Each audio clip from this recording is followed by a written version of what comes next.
I want you to just close your eyes for a second. We're going to start somewhere visceral today. Imagine a sound so deafening it threatens to crack the very dome of the sky. It isn't an explosion, it's a grinding, a low, thunderous roar of a cosmic ocean, not of water, but of milk being violently agitated. And in the center of this white, turbulent expanse, you have a mountain, Mount Mandara, spinning like a gargantuan top, grinding against the bedrock of the universe. And the scale is just, it's almost impossible to comprehend. We aren't talking about a machine here. The rope that's spinning this mountain is a serpent, the king Vasuki. You can almost hear that terrifying hiss as he's pulled back and forth, his scales scraping against the rock, his body stretched to breaking point. And rising from all this chaos is a smell, a terrifying acrid aroma that burns the lungs just thinking about it. It's the scent of Halahala, a poison so potent it could literally choke all of existence.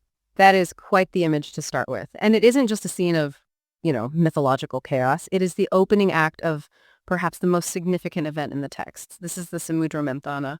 Welcome back to the Deep Dive. Today we are unpacking the Samudra Manthana. Now, if you grew up with these stories, you probably know the basics. But we aren't just retelling a myth today. We're taking a stack of sources, ancient Purana excerpts, analysis, and we're treating this as history's first documented strategic alliance. Precisely. And if we treat it as a case study, the stakes are, they're incredibly high.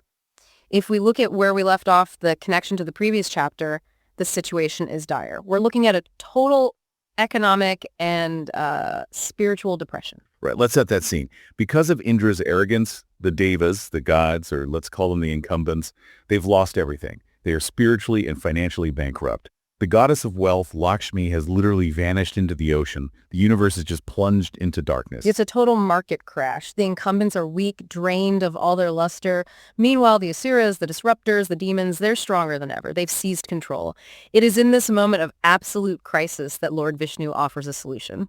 But it's not a magic spell, is it? He doesn't just snap his fingers and, fix the economy. No, not at all. He offers a mission. He tells them, you must churn the ocean of milk, the Kshirasagara, to recover that lost wealth and, of course, the ultimate prize, Amrita, the nectar of immortality. Okay, but here's the snag.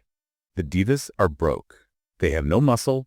They can't churn a cosmic ocean by themselves. It requires huge torque, massive manpower. And this leads to the most fascinating piece of diplomatic advice in the source material. Vishnu looks at the Devas and gives them a piece of advice that is as pragmatic as it is, shocking. He tells them, you cannot win alone. This is the pivot point. Vishnu essentially tells them to go to their sworn enemies, the Asuras, and cut a deal. It is the ultimate diplomatic pivot. The source material frames this explicitly as a necessity. Vishnu says, make peace with the Asuras. You need their manpower to churn the ocean. It's a classic business case. Sometimes your survival requires partnering with your fiercest competitor. But hold on. I get why the Devas agree. They're desperate. They have nothing left to lose. But why on earth do the Asuras say yes? They're winning the war. They have the market share. Why dilute their power helping the losing side? That is the key question. Why stop a war to help the enemy? The answer lies in the value proposition. Vishnu knows the one thing the Asuras don't have. They have power, they have wealth, but they are mortal. So he leverages the one thing money can't buy. Exactly. The promise of Amrita, immortality. Vishnu dangles a value proposition so high that it completely overrides their current market dominance. It is, Game Theory 101, the potential payoff is infinite, so it outweighs the short-term cost. So it's a hostile takeover disguised as a joint venture. That's a great way to put it. Vishnu tells the Devas privately, promise them a share, shake their hands, but do not worry, I will ensure they get nothing. It's a deceptive alliance from the very start. Ruthless. So they shake hands, reluctantly I imagine, and they get to work. And the mechanics of this operation are just massive. They uproot Mount Mandara to use as the churning rod. Then they grab Vasuki, the serpent king, to use as the rope. And this is where the strategy gets incredibly subtle. You have the tool, the mountain, and the mechanism, the snake. But how you position your workforce, that matters. This is one of my absolute favorite details from the text. It's such a lesson in ego versus wisdom. They have to decide who holds the head of the snake and who holds the tail. The Devas, guided by Vishnu's intelligence, they immediately go for the tail region. Which makes the Asuras furious. Yeah. Right? Because in their minds, the tail is the inferior end. It's undignified. Correct. The Asura leadership looks at the Devas holding the tail and says, We are the dominant power here. We are royalty. We do not touch the feet or the tail. We take the head. They literally demand to stand at the mouth of a giant venomous cosmic serpent. It's like the ancient equivalent of demanding the corner office even though the building is on fire. That is a perfect analogy, because once the churning starts, and we're talking about massive, massive friction here, the snake begins to suffoce. It starts hyperventilating. It hisses. It breathes fire. So the Asuras, stationed at the prestigious end, are just blasted by the serpent's fiery breath and poisonous fumes for the entire time. The Devas at the tail are spared the worst of it. It's a harsh lesson in strategic positioning. Sometimes the position that looks the most powerful is actually the most toxic. The Asuras let their ego dictate their position, and they paid for it. So the tug of war begins. They're churning the cosmic ocean, but almost immediately they hit a catastrophic snag. I mean, we were talking about spinning a mountain in an ocean. Physics comes into play. Indeed.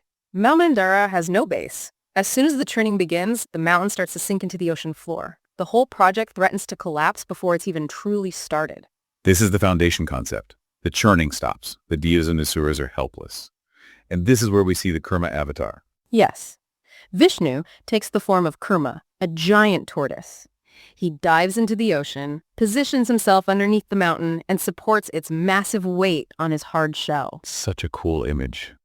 A mountain spinning on the back of a cosmic turtle. Yeah. But let's decode this. Why is this so important? Well, look at the symbolism. The churning went on for thousands of years. Kurma represents patience, stability, the invisible support required for any massive undertaking. Without a solid foundation, high-energy efforts simply collapse. It's the unglamorous work, isn't it? Everyone sees the mountain spinning. Everyone sees the teams pulling. But nobody sees the turtle holding it all up. Exactly. In any organization or great endeavor, Kurma is the infrastructure. It's the IT department, the logistics team, the silent resilience that makes all the churning possible. If you don't have a Kurma, you don't have a project. So the foundation is set. The churning resumes. The ocean is roaring. The mountain is spinning. And everyone is waiting for the gold, the gems, the amrita. They're waiting for the IPO payoff. But that's not what comes out first. No. And this brings us to what is perhaps the most profound lesson of the Samudra Manthana. Before the nectar, there is the poison. The Halahala. The friction of the churning generates this terrifying substance, Halahala. It's described as a black, sticky sludge that starts to suffocate the entire cosmos. A poison so lethal, it threatens to burn the universe to ash. I feel like this is the part people tend to skip over. Why poison? It feels like a violation of the contract. You know, I did the work, where's my reward? But instead, the universe hands you a toxic cloud. But think about it, physically and psychologically, this is the mirror moment. When you churn anything deeply, whether it's an ocean or your own psyche, you stir up the sediment first. You cannot get to the clear, deep water without disturbing the mud at the bottom. So in a deep dive context, if you're trying to reform a corrupt company or even fix a bad relationship, the first sign of progress isn't peace, it's chaos. Precisely. The poison is the byproduct of the friction that is necessary for change. We often expect success to be linear. We think, if I do the work, I get the prize. But the churning proves that chaos and toxicity are natural, inevitable first steps in extracting value. That is such a huge reframe. If you stop churning because you see poison, you fail. The appearance of the Halahala means the process is working. It means you've gone deep enough to disturb the rot. Exactly. But the problem is nobody knows what to do with it. The Devas run. The Asuras run. They were tough guys a minute ago, but now they're utterly terrified. Because this is an existential threat. And this introduces the Mahadeva Shiva. He steps forward when everyone else is running away. He does. He doesn't analyze the poison. He doesn't form a committee to discuss the poison. He consumes it. But, and this is critical, he does not swallow it. Right, the throat. Yeah. Parvati grips his neck to stop it from going down. It turns his throat blue, giving him the name Nilakantha. He holds the toxicity in his throat. If he spits it out, it destroys the world. If he swallows it, it destroys him. He suspends it. That is a heavy definition of leadership. It is the ultimate definition. A true leader absorbs the toxicity, the crisis, the blame, the danger, so that the team can continue the work. He doesn't let the poison spread to the rest of the system, but he also doesn't let it destroy his own internal character. Every great leader has a blue throat. They're carrying a toxicity they haven't passed on to their employees, but they also haven't let it corrupt them. That's powerful. Indeed.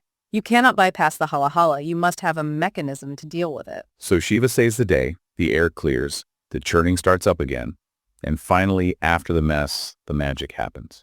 the treasures begin to surface. And what a catalog of treasures it is. Once the toxicity is cleared, abundance flows. We see Kamadhenu, the wish-fulfilling cow. Which represents resources, right? Right. An infinite supply chain. Exactly. Then the seven-headed horse, the celestial elephant, Airavata, symbols of power and sovereignty, the Kaustupa gem, the Kalpavriksha tree that grants desires.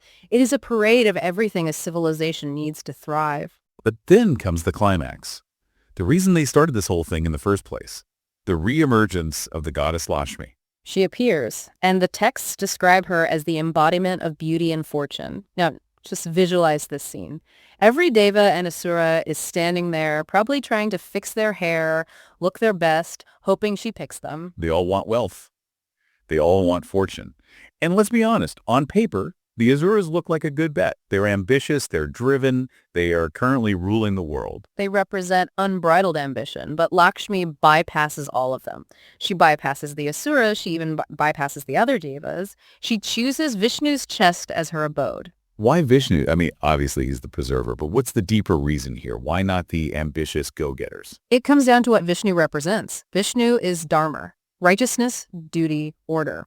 The key lesson here is that wealth Lakshmi is sustainable only when it is married to righteousness Vishnu. So ambition isn't enough. Ambition without ethics is volatile. If Lakshmi had gone to the Asuras, who represent growth at all costs, the wealth would have caused chaos.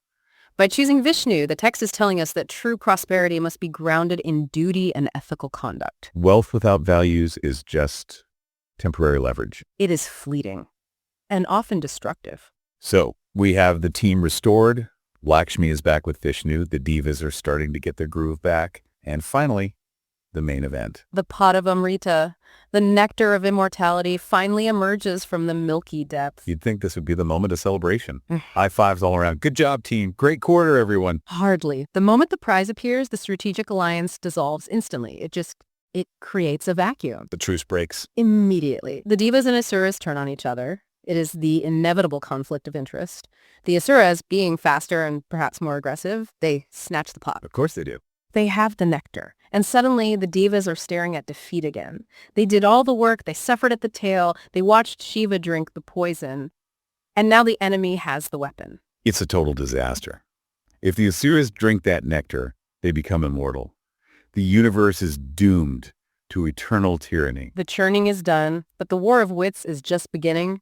The alliance was a means to an end, and now that the end is here, the gloves are off. And that is exactly where we are going to leave you hanging. The praison is gone, the wealth is back, but the ultimate prize is in the wrong hands.